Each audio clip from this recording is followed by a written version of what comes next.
Welcome to the Indy Drills podcast. It's a DB podcast. I'm happy to be here with you. I'm Chad Wilson, owner of All Eyes DB Camp, author of the book 101 DB Tips. So happy to be on another edition of the Indy Drills podcast where we talk coverage in the secondary and all things DB. We might touch on a few linebacker things here and there because linebackers got to cover too, right? So that's what we're doing here this week. As always, be sure to subscribe to the channel if this is your first time here or you haven't had a chance to do that yet. Just go ahead and reach down and hit that subscribe button. Whether you're watching me on YouTube or you are listening to it on your favorite streaming device, go ahead and hit that subscribe button so you don't miss out on another great episode of the Indy Drills podcast because, we got to talk that DB stuff here. Everyone wants to talk about receivers and offense and catching the football. Somebody's got to stop these guys, right? That's what we talk about here on this show. Don't forget my sponsor. It's my book, 101 DB Tips. I'm not going to get into it. Greatest DB book that there is out there. If you're trying to level up your play this year, that's the book. Hit the link down in the description below to order your copy now. Get that done before the season starts so you are on point in the season of 2025.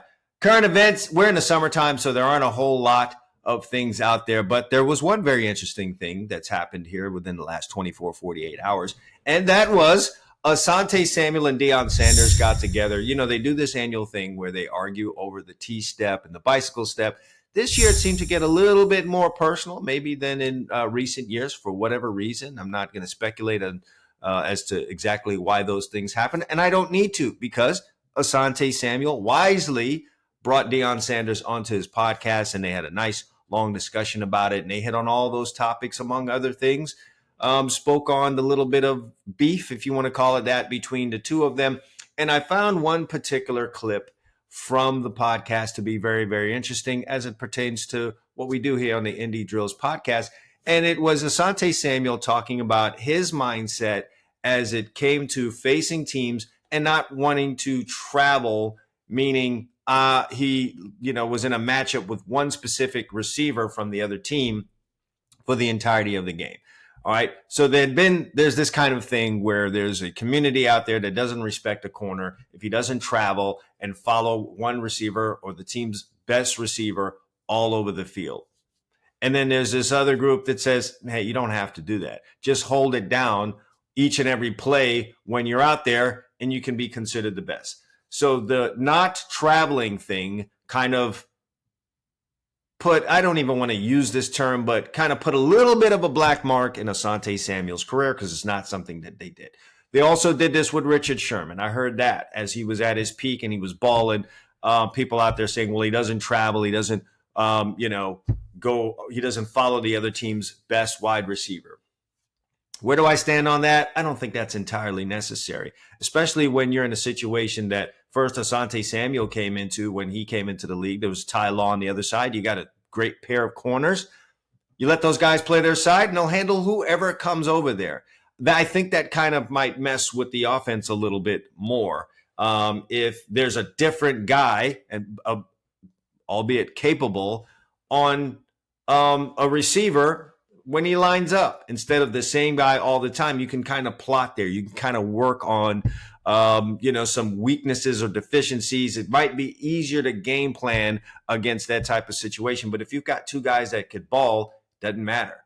Okay. It doesn't really matter. You can get Asante Samuel or you can get Ty Law, which is what the situation was when Asante Samuel came into the league. Ty Law on one side, Asante Samuel on the other side. When Richard Sherman first came into this league, Richard Sherman on one side, Brandon Brown on the other side. You're going to have a problem either way. And it just didn't make any sense for Richard Sherman to be following a receiver around where that receiver can go to the other side and get his behind kicked and worked by, Brandon Browner. So not something that made sense. There wasn't a whole lot of situations, really, honestly, in Deion Sanders' career where the corner on the other side was of quality. All right. There were decent guys, Tim McTire, maybe. But the other guy on the other side was not high level. I mean, Eric Davis was pretty good with San Francisco, but not a guy that you talk about. Not a guy that you're putting in top 20, 30 corners to ever play in this league. It was typically that situation with Deion. So if he didn't travel, the other team could just line their best receiver up to the other side and probably have a day if it's a top level guy. If it's Jerry Rice, it's Michael Irvin, and you're just keeping Deion on the right side, that guy can have a really good time on the left side. Okay, he can have a pretty solid day. When you've got Ty Law and you've got Asante Samuel there, I'm not sure. But I found this clip interesting, so I'm going to play it about Asante Samuel's mindset with not traveling and what he tried to do instead. I'm going to let you guys listen to it, and then I'll come back and give my thoughts. Practice against Tom Brady. So let me explain this to you, right? Like I say, you the one pioneered that term lockdown corner. Mm-hmm. But you have 50 interceptions. Nobody is doing that no more, right? So how I looked at it, Coach, right? The quarterback was in control of the football. True. Most quarterbacks are right-handed. True. And most passes go to the right side, the defensive left side, right? So my mindset was, I'm going to take away the quarterback's favorite side to throw to. And that's going to create a disadvantage for advantage for the defense. So I'm playing the quarterback. I don't wish to play the receiver because the quarterback has to get the ball to the receiver. So that was my mindset. But nobody understood what I was doing. So it's like it kind of got washed out. So this is a guy really thinking about what's going on, really studying the offense. And he's right about that. Most quarterbacks are right-handed, and most quarterbacks are going to want to throw to their right side because that's what they're seeing right now. It's their shoulders are open. They're seeing this part of the field. That's typically where they want to go with the ball. Now you've got some who could throw just as good to the left as to the right, or some teams who would line up their better receiver to the left side as opposed to the right side. But most quarterbacks are right-handed, and the majority of those throws, if you chart them, are going to go to this right side of the field. And I feel Asante Samuel when he says that. I want the majority of the throws.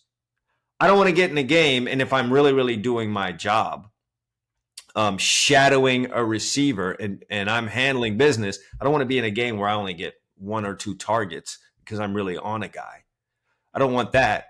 I know this, though. I'm not going to come in a game and have the quarterback only throw, if he's right-handed, twice to his right side. You just got to know that that's not going to happen. He's going to take his chances over there. Doesn't matter who's over there. So I can feel Asante Samuel, and I think that's smart thinking. Put me over here on this right side where I know you need to throw that football. So now he's not just playing the receiver, he's playing the quarterback. And we've obviously determined by salary and everything else that you hear that the quarterback is the most important player on the field. So let's make him uncomfortable.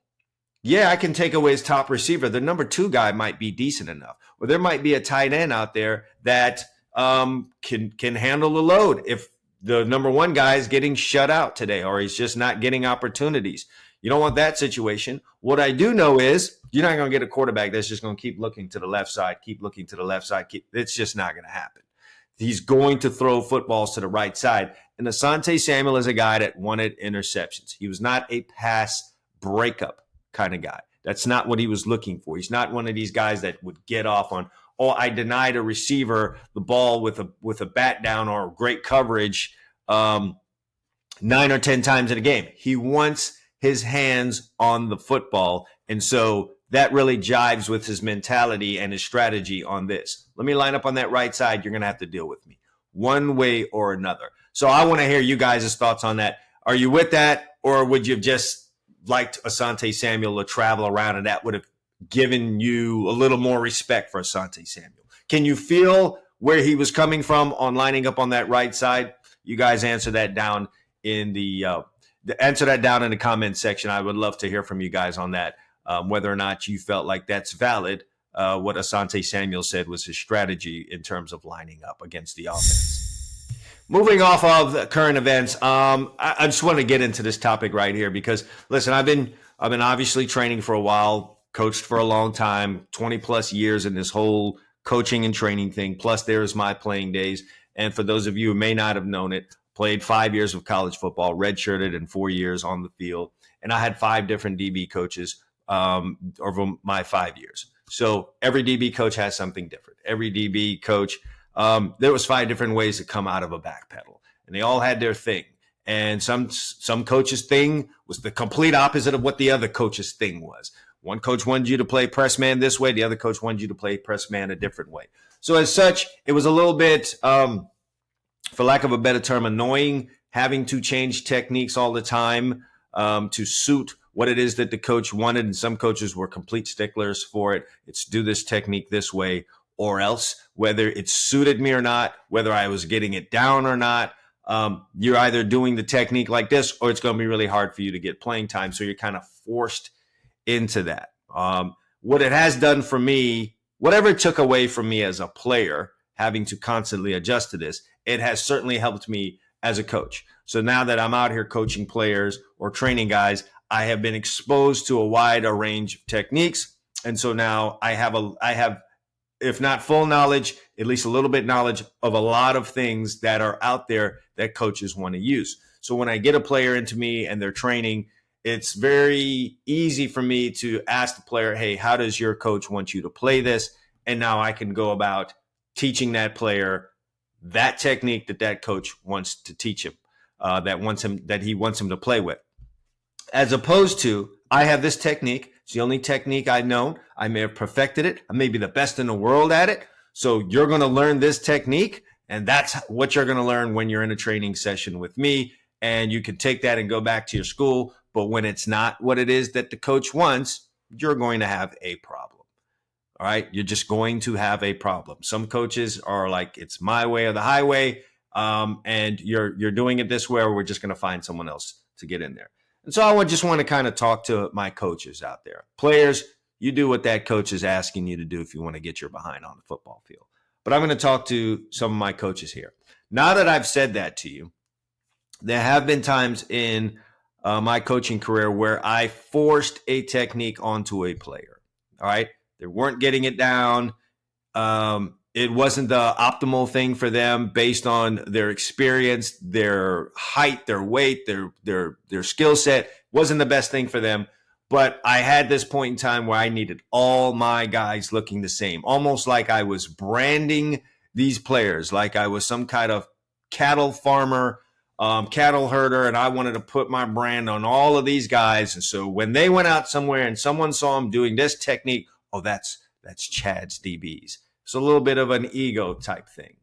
Whereas as I got a little older and a little further along in my coaching career, I realized the bottom line here is getting the job done. Here's what the coordinator wants done. All right. And at the end of, for a good portion of my career, I was that coordinator. But there were times where I had to work under another guy. Here's the coverage. Here's what we need to get done. Let me have the player do what he does to accomplish the end goal, which is getting the routes covered and putting ourselves in positions to make a play. So, for example, press coverage. There are 3 different basic ways that you can go about pressing a guy. Hard press, where you're, trying to restrict anything at that line of scrimmage. There's an inch technique where you're backing up a little bit and you're kind of allowing the receiver to get into you before you get hands on. And there's a motor technique where you're really kind of pedaling up out of there and you're just trying to stay over the top of the route and match the receiver's release. There's those 3 ways. If there's a guy, all right, if our coverage is requiring us to be at, near, or around that receiver in press coverage to deny the throw or defend the throw when it comes, there may be a guy that's really good at a motor technique. And if I strip that away from him to now turn this guy into, you're going to be a hard press corner at all times, I might be harming that player. I get it as coaches. You want to have control of your room. You want to have control of your unit. And so you don't want to lose control of it where you've got guys willy-nilly just doing whatever they want. And I'm not suggesting that that's what you do. What I am suggesting to you is that you take a careful look. You go ahead, you teach your technique, your main technique that you would like your guys to use. You spend a good amount of time in it. You take all of the steps that you need to take. You teach it with in the certain levels. You use the amount of care. You educate them. You give them the reps. But at a certain point, if that player has not gotten that technique down to a point where he's going to be able to excel and be confident on the field, it's time to kind of maybe take a look into what it is that he feels comfortable doing. That player has another technique that works for him within the confines of your strategy and your coverages and your scheme. You might do well to kind of let that player use that technique. I get the other thing that happens. You might have a player that you allow to do that. And then there's another player who's not as good as this alternate technique that this player is using, who is also not getting your technique, that says, oh, I just want to hop over and do that. That's where you become a coach and say, hey, listen, I get that you want to go use this motor technique when we're a hard press technique team, but your motor technique is not like his. So I'm telling you, you're going to need to do this. He might get upset about it. Whatever the case may be, you're still a coach. You're in control of your room. You're in control of what's going on with your unit. So what you allow one guy to do, you might not allow another guy to do. And man, that's coaching one-on-one. All right. That's coaching one-on-one. It's not back in the old days. You've got to adapt to your players now. All right. That's just really the way that it is. And I'm probably talking to a more experienced coach here. If you're a brand new guy out there and you've got your technique that you want to teach, might be difficult for you to pull this off. All right. It might be difficult for you to pull this off. If you're a brand new guy and you're new to coaching DBs, it's also really good for you to kind of listen to your guys. If you've got an experienced group, listen to your guys, pay attention, learn something from them, and you can kind of adapt from there. Sometimes it could be very difficult and off-putting for DBs when they've got an inexperienced coach that they know is an inexperienced coach, and he's trying to dictate to them technique, and they know they're going to go out there with the tool that's not going to work for them, and they're out there playing a technique that's just not, they know is just not going to work for them. So I don't know if I've done the greatest job explaining this here, but be careful of force-feeding a technique on all of your players when you do have a player that should be out on the field, that has a high skill level, that just has a different way of accomplishing something, but he's accomplishing it. It's in your best interest as a coach each and every year going into the season to learn and expose yourself to different ways of doing things. I know as DB coaches, we like to argue. DB coaches love to argue. They love to say that the technique that they learned or used is better than the technique that's being shown and used by another guy. It's just something that we like to do. We feel like this is the only way to do it. All right. The only way to do it is to bicycle step. The only way to do it is to T-step. If you do anything other than that, you're just not a good player. And if your coach is teaching you that, you're not a good coach. There's a fine line there. Granted, there are some trainers out there that are going to be doing some things where you just got to say, nah, nope. I'm all for trying things, but that right there, that ain't it. That's not going to work. All right. And then there are other times where they're doing something that if you really sat down and thought about, it's like, hey, that's kind of working for a player. So I'll just put it to you like this. If I had a unit and I had guys there, I'm going to really observe and watch these guys and say, hey, is this working for that player? If it is, I'm going to let him rock with that. And the moment that it's no longer working for him, we're going to have to sit down and put some time in and say, hey, let's get on this technique that I'm showing you right here. I think long-term that might work better for you. But give that player an opportunity to be out on the field with something he's comfortable with, because we all know that confidence is a big part of this whole DB thing. You want your players out there confident. Confidence starts with A, knowing what they're supposed to do, B, being confident with their technique that they're using. They've got to feel like the tool that they have can get the job done. So you don't want a guy walking up there needing to put a screw into a piece of wood and all he has is a hammer. He's just not going to feel confident about getting that job done. All right. So that's just a message that I wanted to get across to my coaches that are listening to me here. If you're a player listening to this, you're not out there dictating anything to that coach. Just try to follow along. If you're a young guy, it's a chance for you to learn something new. Do everything in your power to learn that technique, because you know what? Down the road might really, really help you. Because it's great to have different things in your tool belt. Some days your number one technique's not going to work on that player that's in front of you. And if you've spent the time and mental energy to learn something else, now you can come with a different tactic that might work for you on that day and help you against that particular player. All right, time for the mailbag. I got a really good question this week, but before I pop the question off, as always, guys, if you want to have your question answered right here on the Indy Drills podcast, you can go ahead. The best way to do that is to comment on this podcast. Drop your question down below, and if it's worthy, it might be the next question that I answer on the next episode of the Indy Drills podcast. If you're listening to this on your streaming device, if it's on Anchor for Spotify, you do have the ability to make a comment there. You can ask your question there. Outside of that, you can drop me a line, cwilson@alleyeasdbcamp.com with your question. Whether I answer it on Indy Drills podcast or not, I'm going to answer your question. So if I'm not going to use it on the podcast, I'll just email you back, or I will answer in the comment section your question.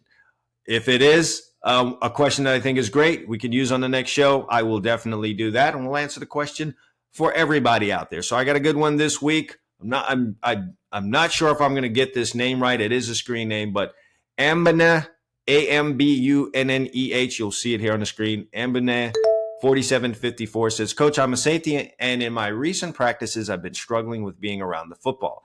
I can tackle well, and I'm usually fine during run plays, but whenever we're in 7-on-7 or practicing against an offense, my receivers are usually not targeted, and it becomes hard to play the football. Do you have any tips or things for me to try? I thought this was a really good question, because this is stuff that will happen out there.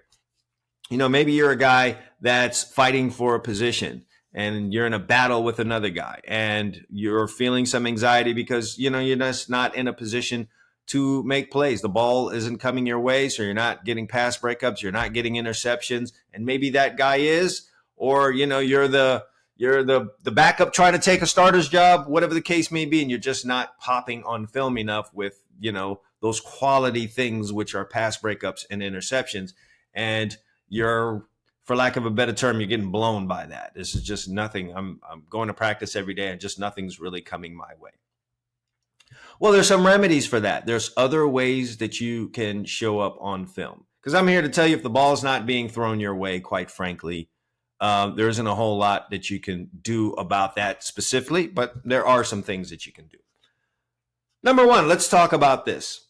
First of all, make sure you entirely know the defense, and I'm going to show you how that's going to help you. When you know the entire defense and you know where everyone is supposed to be, you can communicate better. And through your communication, you can both pre-snap and then post-snap alert the defenders around you, or perhaps all of the defenders that are going to be in pass coverage, especially if you're a safety, and help them be in position better so that they make plays or they take throws away. If those guys are making plays and taking throws away, it won't be long before the quarterback sees that he cannot really target those areas, and he's got to start throwing in your direction. Kind of see how that works? All right, so I'm not suggesting that you leave your guy open, but if there's a particular player or an area on your defense, let's say the linebackers are rarely ever in position versus pass, well, that's where the quarterback's going to keep targeting. You've got to be able to do whatever you can to help those guys be in position to cover their areas and be where they need to be. If they start doing that more and making plays on the football or covering up guys to where the quarterback doesn't think he can go there with the football, he's got to look elsewhere. That elsewhere starts ending up being you. Same thing with your corners outside. If you get the linebacker straight and the corners are outside and they are where they need to be in coverage, they're not blowing coverages, or they're, you know, in place, or they're picking up routes that are coming into their area because you're communicating to them, the same thing will happen. Either the quarterback makes those throws and he suffers from it because those guys make plays, or he looks out there and doesn't think he can target those receivers because they're covered, and now he must look elsewhere. The elsewhere is going to be in your direction. So that's the number one thing that you can do. Make sure you're communicating, you know the defense, and you get all the other guys set up. That is one of your primary jobs as a safety anyway. Number two is this. You don't have to just get interceptions and pass breakups to show up on film. There is something special about cutting on the film and watching a safety that is running around and getting to the football. A guy that is speeding to that ball, triggering, seeing where that ball is and getting to that football is someone that's going to show up on film. And it won't be long before your constant running to the ball starts getting the football to you. Whether that's a ball that gets punched out in like a team period or something like that, a ball is fumbled and you're always around the football because you're always thinking sprint to the ball, you're the guy that ends up recovering it. Or maybe you end up being the guy that's first or second there and you're the one that's now punching it out. On that note, really, if your team doesn't practice this, start practicing punching and ripping the football out. Even if you've got to keep a player after practice, you and another DB, and y'all take turns carrying the football, and you go through techniques of punching the football out, ripping the football out, that's another way that you can affect it. So if there are run plays, you get to the football, you punch it out, you rip it out, you're showing up on film. If they're cutting the film on and they're just seeing you speeding there, it's going to show up on film. So you're not getting an interception. You're not getting a pass breakup, but your coaches are going to see that. And coaches know a guy that continuously runs to the football is a guy that's just going to start making plays in bunches at some point. At some point in time, the plays are just going to start coming his way. Either he keeps showing up on the scene and then the football's thrown and he gets the interception, or the ball's punched out or fumbled, he picks it up, or he's the one punching it out and causing the fumbles. Run around on the football field. I've rarely ever seen a guy who's been obsessed with getting to the football who doesn't end up being a playmaker. I just have never seen that in all my years of playing and coaching. That player that runs to the football consistently, not you run for 2 plays, then you take a play off, or you run for 3 plays and then 2 plays, you take off. No, I mean, you get yourself in shape and you consistently run to that football, you're going to be a playmaker. Plain and simple. And then the final thing I will tell you is do your little film study, okay? When I say film study to guys, they're thinking just opponents, meaning players, meaning other teams. If you're in your fall practices coming up and your summer practices and you're trying to win a job, you got to watch your own offense. You got to study your own offense. You got to study their tendencies. This is your first area. This is your first foray, if I could use that word, into figuring out how an offense is attacking you and put yourself in position to make plays. A lot of guys will watch film of their practices and they're just watching themselves. They're just, watching their technique or watching how they drop to kind of learn the defense. You should be past that point now. You should have learned your defense already. And now you're moving on to what is the offense doing? And when you're in summer practices, that first offense is your own team's offense. Study it. Get the tendencies of the quarterback. Learn the route combinations. There's a chance that you're reacting kind of slow to things because you just don't totally understand how your offense works. If you put some time in, you learn your team's offense, and you study what it is that they're doing, you're going to find yourself being able to anticipate a little better, be in position a little bit more, and now you start making those plays that you want to make, the interceptions and the pass breakups. So those are 3 things that you can do right now that can get you more of the results that you want at practice and probably impress more people. You'll impress not only your coaches, but your teammates. It's a great thing when your teammates start getting impressed because they'll tell your coaches or people will just start noticing that this is a guy that needs to be on the field. All right. This is our leader. This is our guy. And typically on defense, the leader is that guy that runs around to the football. The Ray Lewis guy that says, you will not consistently beat me to the football. Be a guy that runs to the football and watch how things just start gravitating your way. So I hope that answered your question for you, Ambinair. Try those things for me. And you'll see what happens. The rest of you guys watching and listening to this, try that. Run to the ball, learn the other team's offense, know your defense, and communicate. Those 3 things will make you a playmaker, not only in practice, but when the real bullets start flying in the fall. And finally today, my main topic, and it's talking about, listen, there are a whole lot of skills. There are a whole lot of things that you've got to learn, do, master as a DB if you want to reach the top of your game and really be the best player that you can be. Some things are foremost in players and coaches' minds, and then there are other things that can kind of get forgotten because there are, so many things that are key, that are important. Some more important than others, but they're all important. So I'm listening to the Pivot podcast, the one where you had Nick Saban on. By the way, if you listen to the Pivot podcast that had Nick Saban on, and then the one that had Bill Belichick on, you will increase your football knowledge. I'm just telling you that right now. Go on YouTube, find those two podcasts, take the time out, spend a little hour and a half, 2 hours watching both of those men. These are the two best defensive minds that there have ever been in the game of football. 1 and 2 right there, and they're alive and they're here in your lifetime.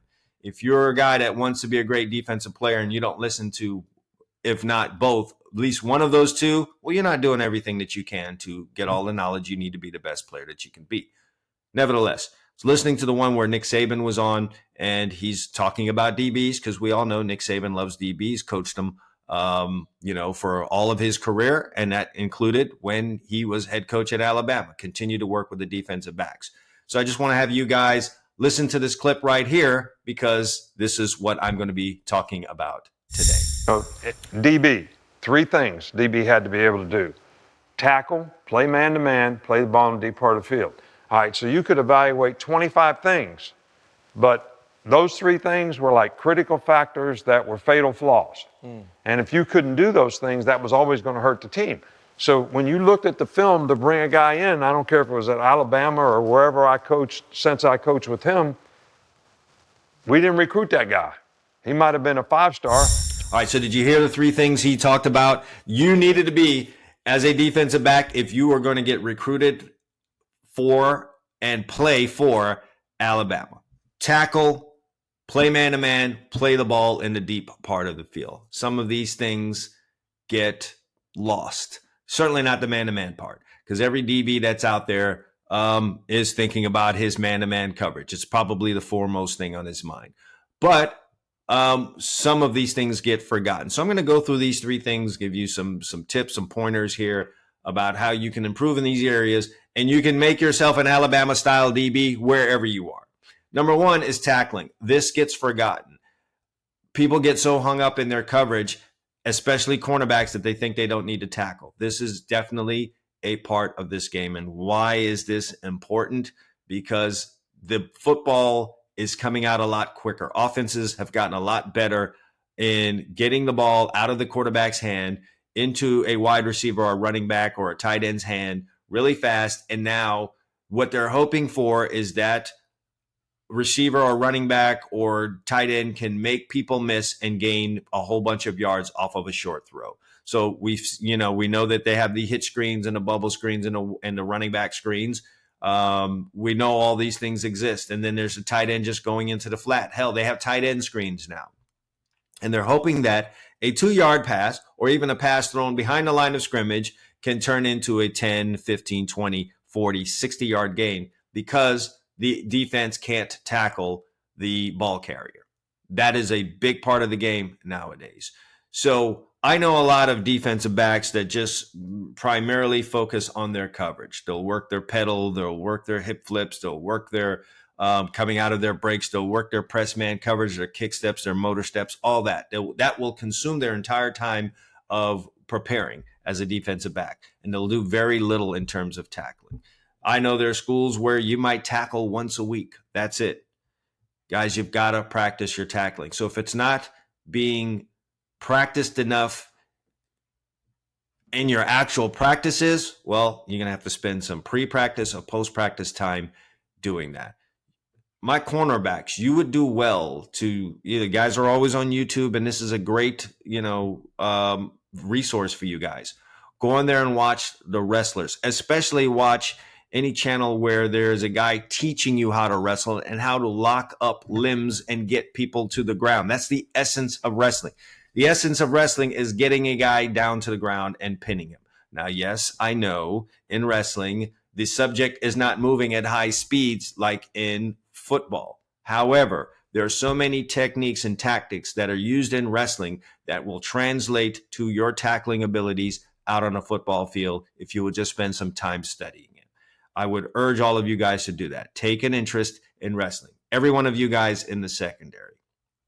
One of the best tacklers I ever played with, Ray Lewis, was a champion wrestler in high school. Matter of fact, in all of my playing days and including my coaching days, Rarely ever was there a wrestler that came out for football that was not a really solid tackler. You guys take from that what you will. So that's my little tip to you. Start paying attention to and learning a little something on wrestling, because the whole essence of that thing is wrapping people up and getting them down to the ground. The next thing is playing the ball in the deep part of the field. I have seen guys go through an entire practice, an entire week of practice, and not do anything with doing anything with deep ball drills. Yes, they'll come out of their breaks, they'll do their crossover runs and break, and there's a little 10-yard throw that they catch. I've seen that in a ton of practices. That's a part of almost every practice. But I have seen guys go through entire weeks where there is no deep throws in practice, in an Indy period or post-practice or pre-practice, where guys learn how to judge the flight of the football. Consequently, so many times I see guys lose a rep off of not being able to judge a football in the air. Unless you're a punt returner or kickoff returner, or you have some kind of baseball background where you played in the outfield, chances are you just have not had to track a football or any ball, any object, traveling more than 20 or 30 yards on a consistent basis. And if you don't do that, you're going to struggle with it. And if you struggle with doing that, you're going to lose confidence, and you're going to be nervous when that ball comes, and you're going to misplay it. And that's why Nick Saban brought it up. I'm sure Nick Saban has had in his long career many, many opportunities to watch a guy who could be a good player, could be a good DB, struggle to track a football, misplay it, allow the receiver to catch it 40, 50 yards downfield, and it's a big play. And that's going to drive your DB coach and your defensive coordinator and eventually your head coach nuts, and you just won't be able to play on the field. Another thing is guys haven't had enough opportunities, or they have not taken enough practice tracking a deep ball. So when they're running down the field with a receiver and he's 30, 40 yards downfield, they don't want to look back. They don't want to look back and see that ball coming in, because they're going to get nervous. They're worried that they're going to misjudge it and have the receiver catch it. So they just stare at the receiver the whole time. They want to play his hands when they could have just turned their head around. And instead of making a play on the ball, they either pass interfere with the receiver, or the receiver is looking for the ball and you're not, jumps over you, takes the football off of your helmet. And it's the same thing as you turning around and misplaying the ball. When that happens, the net end result is 40, 50-yard gain for the offense. You've got to spend some time playing the deep ball, practicing against a deep ball. So again, if there's something that you know you lack, pre-practice, post-practice, keep a backup quarterback out there, or maybe the main guy wants just some extra throws in practice. Just go through your press stance, run down the field, have him throw you a deep ball, and catch 5, 10, 15, 20 of those over and over and over. And trust me, you will get better and better and better at judging a deep ball and being where it is going to land and making the catch. If you're a safety, line up in the middle of the field on a hash, do some deep ball drills, pretend you're dropping into your pass coverage, and have a teammate, a coach, or a quarterback throw you a deep ball to the deep part of the field, and learn how to track the football and make a play on it. Too many times I see defensive backs in that situation misjudge the ball because they don't have those skills, they haven't sharpened them, and they misplay the ball. Receiver does.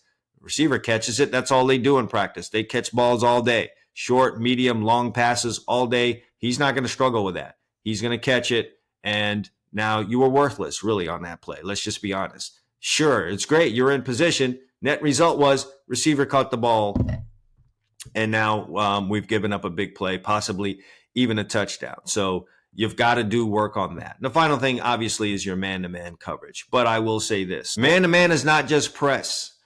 I'll see a lot of DBs out there that just want to work their press man coverage. It's not just press man. Be a DB that can play off if you're a cornerback. Be a guy that can, be 7 yards off of the ball and be able to play from 7 yards off, because, hey, a lot of things are going to happen. There'll come a time where there's a receiver you really can't press for one reason or another. Guy's too big. He's too jittery off the line of scrimmage. You're struggling right there. And it helps you to now be able to just walk back 7 yards and be effective playing off man coverage. Or the offense gets into a certain set where it's very difficult for you to play press man. That's one of the ways that offenses have been trying to defeat press man coverage of late. So they condense their splits, or they stack guys, and now you got to be off of the line of scrimmage, and you don't know what to do because you haven't practiced that skill. You haven't spent any time learning how to play off. Your back pedal's really not that good. You're not really good at reading the routes. You can't weave. You're not really good getting out of your breaks because all you've done is press coverage, and the offense is going to take advantage of you. They do that enough, you just won't be on the field, or you won't be happy about your results while you're out there. So the other thing, too, is being able to play in the slot. Speaking of traveling, as I mentioned with Asante and Deion Sanders, if you want to be a guy that travels around with a wide receiver, if you're trying to be that guy, don't be a guy who can't play in the slot. Take reps in the slot. Learn how to cover in the slot. Learn something about catch technique. Learn a little something about scooch technique.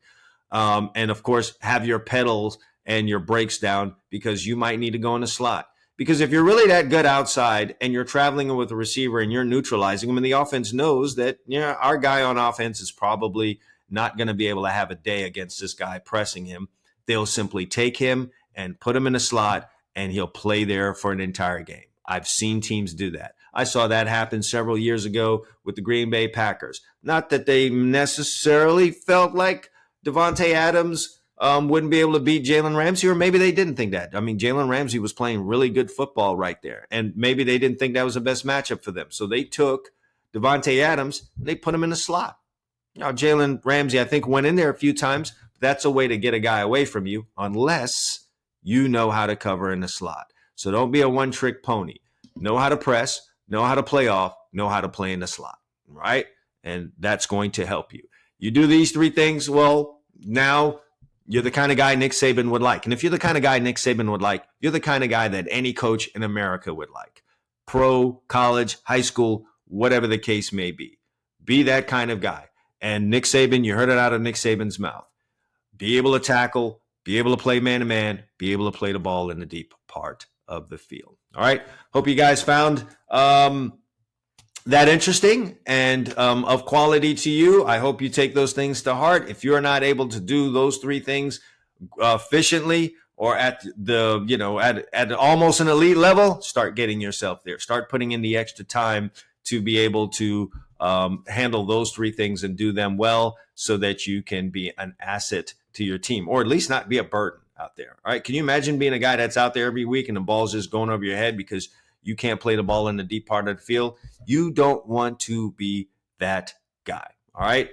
That's going to be it for me. And in this edition of the Indy Drills podcast, on your way out, once again, guys, grab yourself a copy of this book. If you're a DB and you're serious about being a playmaker this season, you got to have this book. All right. This has to be in your library. You got to have this book right here. This is like being a salesman and you don't have any sales books in your home. Okay. If you're trying to make plays this year, if you're trying to be a solid DB, you got to have a copy of this book right here. 101 DB tips on everything from playing man, playing zone, training in the offseason, watching film. It's all here in this book. Link in the description down below. And the superpower is being a part of the All Eyes DB Camp members area. Over 220 videos and posts in there on all types of things like explaining coverages, strategy breakdowns, technique breakdowns. Got quizzes in there, all types of great stuff. I've got coaches and players from all levels in that All Eyes DB Camp members area upping their knowledge. Shouldn't you be upping it too? Also have a link to that down in the description below. All right, that's it for me and my time. Thank you guys for watching the Indy Drills podcast. Until next time, All Eyes DB Camp. Consistency breeds results.